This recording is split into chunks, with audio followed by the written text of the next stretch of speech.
حضرت عمر رضی اللہ تعالی عنہ جا رہے تھے نا، رات کو پہرے پہ کھڑے تھے، تو ایک گھر سے ایک خاتون اپنی بیٹی کو کہہ رہی تھی دودھ میں پانی ڈال لو، تو بیٹی بولی امیر المومنین نے منع کیا ہے، تو کہا امیر المومنین کب دیکھ رہے ہیں؟ تو بیٹی بولی امیر المومنین نہیں دیکھ رہے، ان کا رب تو دیکھ رہا ہے۔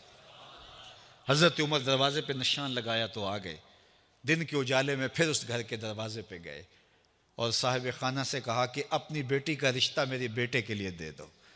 امیر المومنین سوالی بن کے کھڑا ہے اس گھر میں، کہا اس بیٹی کا رشتہ مجھے دے دو۔ ان کو اور کیا چاہیے تھا؟ امیر المومنین کے بیٹے کے لیے رشتہ قبول کر لیا گیا۔ پھر اللہ تعالیٰ جل شانہ ان کو ایک بیٹی دی، اس بیٹی سے اللہ نے ایک بیٹا انہیں دیا، اس بیٹے کا نام حضرت عمر بن عبدالعزیز ہے۔ تو جب مائیں اللہ سے ڈرنے والی ہوں، تنہائی میں ڈرنے والی ہوں، تو پھر اولادیں ایسی ہوتی ہیں۔ اپنی اولادوں کی تربیت کرو، جب بچے چھوٹے ہی ہوں تو ان کے تصور میں یہ بات اچھی طرح سے راسخ کر دو کہ اللہ دیکھ رہا ہے۔ پھر وہ کبھی رشوت نہیں لیں گے کہ اللہ دیکھ رہا ہے، اور وہ کبھی خیانت نہیں کریں گے کہ اللہ دیکھ رہا ہے، وہ کبھی ملک کے راز کو نہیں بیچیں گے کہ اللہ دیکھ رہا ہے، وہ جو ہے وہ بد نگاہی نہیں کریں گے کہ اللہ دیکھ رہا ہے۔ جہاں کوئی کیمرہ نہیں پہنچتا، جہاں سیکورٹی نہیں پہنچتی، جہاں کوئی ایجنسی نہیں پہنچتی، وہاں یہ عقیدہ پہنچتا ہے کہ میرا اللہ مجھے دیکھ رہا ہے۔ تو یقین کی یہ دولت زندگی کا نور ہے، زندگی کا جمال ہے، اور ماہ سیام میں اللہ تعالیٰ اس عقیدے کو روحوں میں اتار دیتا ہے اور باطن میں جذب کر دیتا ہے۔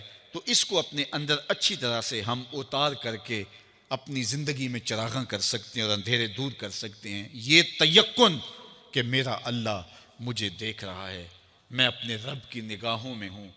ارا زبیباً نملۃ سودا، کالی رات کے اندھیرے میں کالے پہاڑوں کی کوکھ میں گہرا غار ہے، اس غار میں چیونٹیوں کا سوراخ ہے، اس میں جب چیونٹی چلتی ہے اور وہ بھی سیاہ رنگ کی ہے، رات کی بھی سیاہی ہے، پتھر بھی کالا ہے اور چیونٹی بھی کالے رنگ کی، سینہ سنگ پر اس چیونٹی کے چلنے کی وجہ سے ایک وہمی اور گمانی لکیر بنتی ہے جس کو خوردبین سے دیکھنا بھی ممکن نہیں۔ تمہارا رب اس کو یوں دیکھتا ہے جس طرح دیوار چین کو دیکھتا ہے۔ تو کیا ذہن اور دماغ کی سکرین پہ آنے والے خیالات سے وہ غافل ہو سکتا ہے؟ کیا وسوسوں سے وہ غافل ہو سکتا ہے؟ تو آئیے اس یقین اور اس تیقن میں جینے کا گر سیکھیے۔ دیکھیے زندگی کتنی نور علی نور ہو جائے گی کہ میرا اللہ مجھے دیکھ رہا ہے، میرا اللہ مجھے ملاحظہ کر رہا ہے، میں اس کی نظروں سے، اس کی نگاہوں سے پوشیدہ نہیں۔ تو یہ عقیدہ ماہ سیام میں ہمیں نصیب ہوتا ہے۔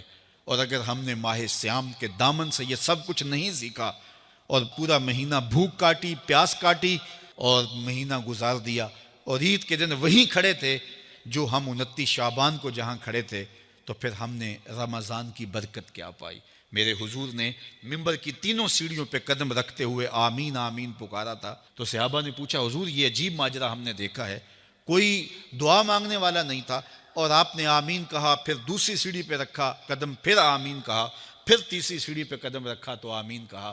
فرمایا میں نے پہلی سیڑھی پہ قدم رکھا تو جبریل حاضر ہوئے اور انہوں نے کہا اس شخص کی ناک خاک آلود ہو جس نے ماہ سیام رمضان المبارک کو پایا اور اپنی بخشش نہ کروا سکا۔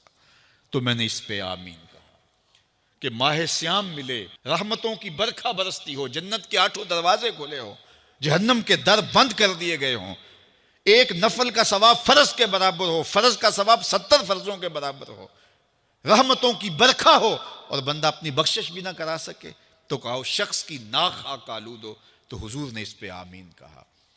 تو اتنے پیارے موسم کو جو ضائع کر دے، ایسی حسین رت کو جو ضائع کر دے، اس کے لیے وعید بھی کتنی سخت ہے۔ کہا دوسری سیڑھی پہ قدم رکھا تو جبریل آئے اور کہا اس شخص کی ناک خاک آلود ہو جو والدین کو بڑھاپے میں پائے اور خدمت کر کے جنتی نہ ہو سکے۔ ممبر کی تیسری سیڑھی پہ قدم رکھا تو جبریل آئے، انہوں نے کہا اس شخص کی ناک خاک آلود ہو جس کے سامنے آپ کا ذکر کیا جائے اور وہ آپ پہ درود نہ پڑے۔ اللہ اکبر۔ رسول رحمت کا نام آئے تو درود و سلام پیش کرو، ان کا ذکر آئے تو تمہاری روحیں بھی درود پڑھیں، تمہاری زبانیں بھی درود پڑھیں۔ اللہم صلی علی سیدنا و مولانا محمد معدن الجود والکرم۔ ان کا ذکر روحوں کی غذا ہے، ان کا ذکر دل کا قرار ہے۔ تو ان کے تذکرے کی خوشبو سے اپنے ماحول کو معطر رکھو۔ وہ جوان جو ہی پروان چڑھا ان فوان شباب آیا تو اس کی پیشانی سجدے کے تقدس سے مالا مال ہو گئی، اس کی آنکھوں میں حیا اور شرم کے پہرے آ گئے، اس کے خیالوں میں پاکیزگی آ گئی، اس کی زندگی کے شب و روز نیکی کے ماحول میں بسر ہونے لگے، اس کی راتیں ذکر الہی میں، تلاوت کلام مجید میں اور دن یاد الہی میں روزے سے گزرنے لگے۔ وہ جوان جس کی جوانی اللہ کی عبادت میں گزری، کیونکہ جوانی اگر عبادت میں گزر گئی تو بڑھاپا تو پر نور ہے ہی ہے۔ سب سے مشکل مرحلہ زندگی کا جوانی کا ہے۔ شیطان زیادہ ورغلاتا ہے کسی شخص کو جب وہ جوانی کے مرحلوں سے گزر رہا ہوتا ہے۔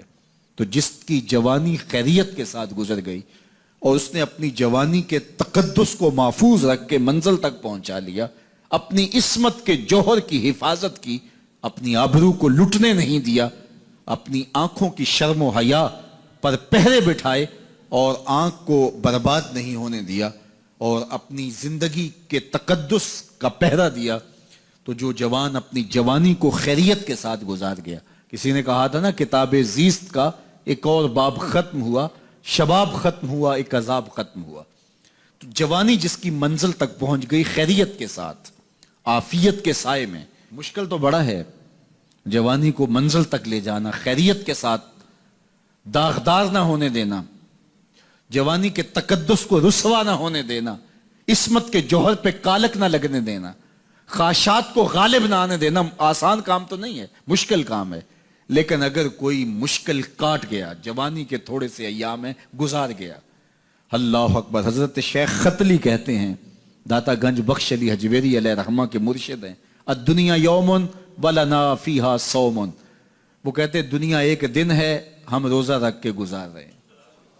تو روزہ رکھ کے سارا دن گزر ہی جاتا ہے، دوپہر بھی آتی ہے گزر جاتی ہے، اور عصر کا وقت بھی آتا ہے گزر جاتا ہے، کھانے کا وقت بھی آتا ہے، چائے کا وقت بھی آتا ہے، سب کچھ ہوتا ہے لیکن گزر جاتا ہے، افطار تک بندہ پہنچ جاتا ہے۔ جس نے زندگی روزے کی طرح گزار دی، جس نے جوانی روزہ رکھ کے گزار دی، خواہشات کو بے قابو نہیں ہونے دیا، مشکل کام تھا لیکن اس نے مشکل کام کر دکھایا۔ اجر کتنا بڑا ہے، سنیے اللہ کے محبوب کی زبان سے سنیے۔ حضور نے ارشاد فرمایا جو سیدنا ابو ہریرہ کے ذریعے سے ہمارے تک پہنچا، فرمایا قیامت کے دن جب سورج کا رخ سیدھا ہوگا، زمین تانبے کی ہوگی، لوگ پسینے میں شرابور ہوں گے، کوئی ٹخنوں تک پسینے میں، کوئی گھٹنوں تک، کوئی کمر تک، کسی کو پسینے کی لگام دی جائے گی، اور وہ پسینہ ایسے نہیں ہوگا جس طرح یہ پسینہ ہے، اتنا گرم ہوگا۔ ابن رجب حنبلی کہتے ہیں اس پسینے کا ایک قطرہ اگر احد پہاڑ پہ ڈال دیا جائے تو وہ پگھل جائے، اتنا گرم ہوگا، بدبودار اتنا ہوگا، ایک قطرہ دنیا پہ ڈال دیا جائے، انسان کیا جانوروں کے دماغ بھی پھٹ جائیں، اس پسینے میں لوگ شرابور ہوں گے۔ لیکن جس نے اپنی جوانی کو عافیت سے گزارا ہوگا، کل قیامت کے دن جب کوئی سایہ نہیں ہوگا، اللہ اس جوان پر اپنے عرش کا ٹھنڈا سایہ عطا فرمائے۔ وہ شخص جس کو کسی عورت نے دعوت گناہ دی اور وہ صاحب منصب تھی، صاحب جمال تھی، اور اس نے یہ کہہ کے یہ خواہش، یہ آرزو مسترد کر دی، انی خاف اللہ۔ اسی طرح کوئی عورت ہے تو اس نے اپنے تقدس کی حفاظت کی، اپنی آبرو پہ پہرا دیا اور کسی پیشکش کو ٹھکرا دیا، تو فرمایا قیامت کے دن جب کوئی سایہ نہیں ہوگا، اللہ اسے بھی اپنے عرش کا ٹھنڈا سایہ دے گا۔ کیسا سخت دن ہوگا، اور وہ کس اعزاز میں ہوگا، کس تکریم میں ہوگا۔ یہ تو 4 دن 10-20 سال ہیں، اور وہ 50,000 سال کا ایک دن۔ پھر اس کو اللہ کا شکر ادا کرنا ہوگا کہ اللہ تو نے کتنا کرم کیا میرے اوپر کہ میری جوانی خیریت اور عافیت سے گزری، اور آج اس کا تو کتنا بہتر صلہ مجھ کو دے رہا۔